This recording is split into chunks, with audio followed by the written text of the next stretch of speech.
لو حكى عليه استعمل أو استخدم الحساب الذهني في الحل. شو اجى أنطاني سؤال كتاب 71 تربيع. طبعا أنا ما بعرف أربعها، بدي أروح كيف راح أعمل؟ راح أجي أحكي له 71 وين جاي؟ من 70 زائد 1 الكل تربيع. شو اللي عملناه هون يا ثامن؟ أنا جزأت من وين جاي 71؟ جاي من 70 زائد 1. إذا هون الصيغة تاعتي أصبحت تشبه هذا الصيغة.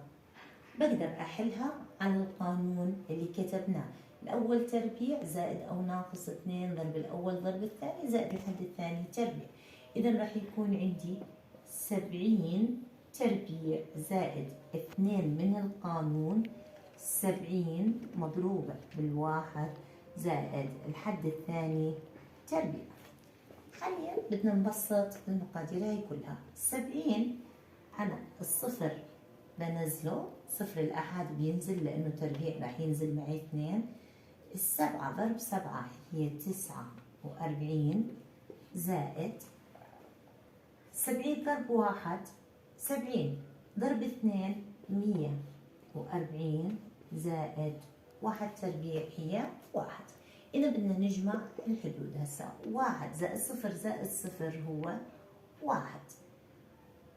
4 زائد 0 4. 1 زائد 9 10 وباليد 1. 1 زائد 4 5. هيك أنا حليته الحساب الذهني، إني أنا حللته واستفدت من الملاحظات اللي أخذناها بالدرس بتاعنا. يعني سؤال جدا سهل وحله جدا جدا بسيط. طب لو اجي أخذت علشان تأكيد الفكرة، بدي أخذ سؤال ثاني. لو أخذنا مثلا 23 أعطاني إياها تربيع، بدي أحللها. برجع ل 23 وين جاي؟ من 20 زائد 3 الكل تربيع. أصبحت تشبه هذا النظام.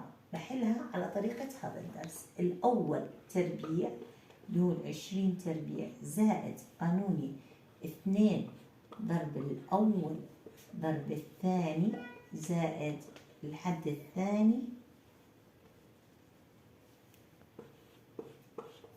تربيع.